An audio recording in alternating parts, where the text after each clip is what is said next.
அரசியலில் நேர்மையையும் மனித நேயத்தையும் விதையுங்கள். தமிழக வெற்றிக் கழகம் டிவிகே கட்சி பிரச்சாரத்தில் சோகம். கரூர் சோகம். 2021 சட்டமன்ற தேர்தலுக்கு முன்னும் பின்னும் திமுகவின் செயல்திறனை முறையாக ஆராய்ந்தால், தேர்தலுக்கு முன்பு எதிர்க்கட்சியாக இருந்தபோது திமுகவின் செயல்திறன் நன்றாக இருந்தது. ஆனால் அரசாங்கத்தை அமைத்த பிறகு அதன் செயல்திறன் மோசமாக உள்ளது என்பதை நாம் புரிந்து கொள்ளலாம். எனவே திமுக தமிழ்நாட்டில் ஆளும் கட்சியாக இருக்க தகுதியற்றது. ஆனால் எதிர்க்கட்சியாக இருப்பதற்கு பொருத்தமானது என்ற முடிவுக்கு நாம் வரலாம். தற்போதைய ஆளும் திமுக அரசு தமிழ்நாட்டை ஆள தகுதியற்றது என்பதை நியாயப்படுத்த பல காரணங்கள் உள்ளன. 1. ஊழல்களின் எண்ணிக்கை மற்றும் அளவு இன்னும் அதிகமாக உள்ளது. 2. வேலையின்மை விகிதம் இன்னும் அதிகமாக உள்ளது. 3. பெண் குழந்தைகள் மற்றும் பெண்களுக்கு எதிரான குற்றங்கள் இன்னும் அதிகமாக உள்ளது. 4. திருட்டுகளும் குற்றங்களும் இன்னும் அதிகமாக உள்ளன. 5. சட்டவிரோத மதுபானங்கள் மற்றும் சட்டவிரோத போதைப் பொருட்கள் இன்னும் அதிகமாக உள்ளன. 6. ஜனநாயகத்தில் வாரிசு ஆட்சி இன்னும் வலுவாக தொடர்கிறது. 7. இயற்கை வளங்களை அழிக்கும் நடவடிக்கைகள் இன்னும் அதிகமாக உள்ளன. 8. சட்டவிரோத மணல் குவாரிகள் மற்றும் சட்டவிரோத கல் குவாரிகள் இன்னும் அதிகமாக உள்ளன. 9. திமுக மற்றும் திமுக கட்சியினுடைய கூட்டணி கட்சிகளுடைய உறுப்பினர்கள் மற்றும் தலைவர்களின் அட்டூழியங்களும் வன்முறையும் அதிகரித்து வருகின்றன. 10. வளர்ச்சி திட்டங்களுக்கு பதிலாக வாக்காளர்களை கவரும் வகையில் திமுக அரசு பல நிலைத்தன்மையற்ற நலத்திட்டங்களை செயல்படுத்துகிறது. 11.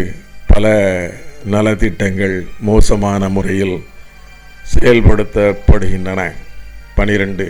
அரசாங்கம் அதிக தீங்கு விளைவிக்கும் மதுபானங்களின் விற்பனையை அதிகரிக்கிறது. ஆனால் குறைவான தீங்கு விளைவிக்கும் பாரம்பரிய கள் விற்பனைக்கு தடை விதித்துள்ளது. டிவிகே கட்சி கரூர் கூட்டத்தில் நடந்த துயர சம்பவம் தமிழகத்தை ஆளுவதற்கு திமுக தகுதியற்றது என்பதை விளக்கும் மற்றொரு எடுத்துக்காட்டாகும். கரூர் நகரில் நடைபெற்ற டிவிகே கட்சியின் கூட்டத்தில் 41 பேர் உயிரிழந்ததற்கு பல காரணங்கள் இருக்கலாம். ஆனால் முதல்வர் ஸ்டாலினின் நேரடி கட்டுப்பாட்டில் உள்ள காவல்துறையின் திறமையின்மையும் அரசின் திறமையின்மையும் 2 முக்கிய காரணிகளாகும். இந்த துயர சம்பவம் உண்மையான கூட்ட நெரிசல் காரணமாக நடந்திருந்தால் முதல்வர் ஸ்டாலினின் நேரடி கட்டுப்பாட்டில் உள்ள காவல்துறையின் திறமையின்மையை இது காட்டுகிறது. ஏனெனில் காவல்துறை கூட்டத்தை கட்டுப்படுத்தவும் ஒழுங்குபடுத்தவும் தவறிவிட்டது.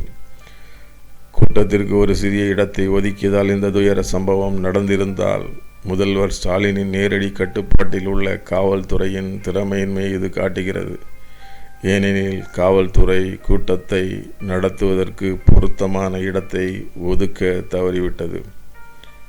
கூட்டம் நடத்துவதில் தாமதம் ஏற்பட்டதால் இந்த துயர சம்பவம் நடந்திருந்தால் முதல்வர் ஸ்டாலினின் நேரடி கட்டுப்பாட்டில் உள்ள காவல்துறையின் திறமையின்மை இது காட்டுகிறது.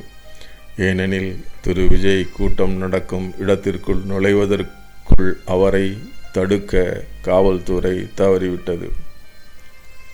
ஒரு அரசியல் தலைவர் அல்லது கட்சியின் சதித்திட்டத்தால் இந்த துயர சம்பவம் நடந்திருந்தால் முதல்வர் ஸ்டாலினின் நேரடி கட்டுப்பாட்டில் உள்ள காவல்துறையின் திறமையின்மையை இது காட்டுகிறது. ஏனெனில் காவல்துறை சதித்திட்டத்தை கண்டறிந்து தகுந்த தடுப்பு நடவடிக்கை எடுக்க தவறிவிட்டது. அதிமுக கூட்டம் நடத்தப்பட்ட அதே இடத்தை நாங்கள் ஒதுக்கினோம் என்ற அரசாங்க அறிக்கை டிவிகே கட்சியின் முந்தைய கூட்டங்களில் இருந்து காவல்துறையும் அரசு அதிகாரிகளும் கற்றுக்கொள்ள தவறிவிட்டனர் என்பதை காட்டுகிறது. ஏனெனில் டிவிகே கட்சியின் முந்தைய ஒவ்வொரு கூட்டத்திலும் கூட்டம் அதிகமாகவும் அதிமுக கூட்டங்களில் இருந்த கூட்டத்திலிருந்து வேறுபட்டதாகவும் இருந்தது. டிவிகே கட்சி 10,000 பேர் கூடுவதற்கு அனுமதி பெற்றது. ஆனால் 25,000 பேருக்கு மேற்பட்டோர் கூட்ட இடத்திற்கு வந்தனர் என்ற அரசாங்க அறிக்கை டிவிகே கட்சியின் முந்தைய கூட்டங்களில் இருந்து காவல்துறையும் அரசு அதிகாரிகளும் கற்றுக்கொள்ள தவறிவிட்டனர் என்பதை காட்டுகிறது. ஏனெனில் டிவிகே கட்சியின் முந்தைய ஒவ்வொரு கூட்டத்திலும் கூட்டம் அதிகமாகவும் எதிர்பார்த்ததை விட அதிகமாகவும் இருந்தது.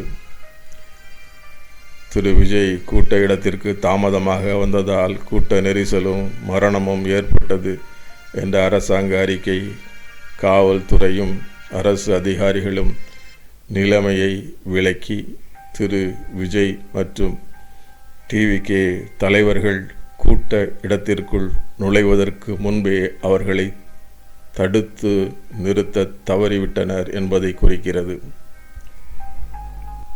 பல அரசியல்வாதிகளும் பொதுமக்களும் ஏதோ ஒரு வகையான சதி, காவல்துறையின் திறமையின்மை மற்றும் ஆளும் திமுக அரசின் விசாரணையில் முறைகேடு என சந்தேகிப்பதால் சிபிஐ விசாரணைக்கு உச்ச நீதிமன்றத்தின் இடைக்கால உத்தரவு உண்மையிலேயே பொருத்தமான உத்தரவு. அரசியல் என்பது குடிமக்களின் வளர்ச்சி மற்றும் நல்வாழ்வுக்கு பங்களிக்கும் ஒரு உன்னதமான சமூக சேவையாகும். ஆனால் வஞ்சக அரசியல்வாதிகள் அரசியலை ஒரு துர்நாற்றம் வீசும் சாக்கடையாக மாற்றியுள்ளனர். வஞ்சக அரசியல்வாதிகளுக்கு எதிராக பேசுவதும் செயல்படுவதும் எளிதான காரியமல்ல என்ற உண்மையை நாம் ஏற்றுக்கொள்ள வேண்டும். ஏனென்றால் அவர்கள் தீயவர்கள் மற்றும் கொடூரமானவர்கள். ஆனால் வஞ்சக அரசியல்வாதிகளுக்கு எதிராக போராடும் தைரியம் கொண்ட அரசியல்வாதிகளையும் குடிமக்களையும் நாம் ஊக்குவிக்கவும் ஆதரிக்கவும் முடியும் என்ற உண்மையை நாம் மறந்துவிடக்கூடாது. அரசியலில் நேர்மையையும் மனித நேயத்தையும் விதைக்க தவறினால் சமூக தீமைகள் அதிகரித்து கொண்டே இருக்கும். அரசியலில் நேர்மையையும் மனித நேயத்தையும் விதைக்க முயற்சி செய்யுங்கள். நன்றி.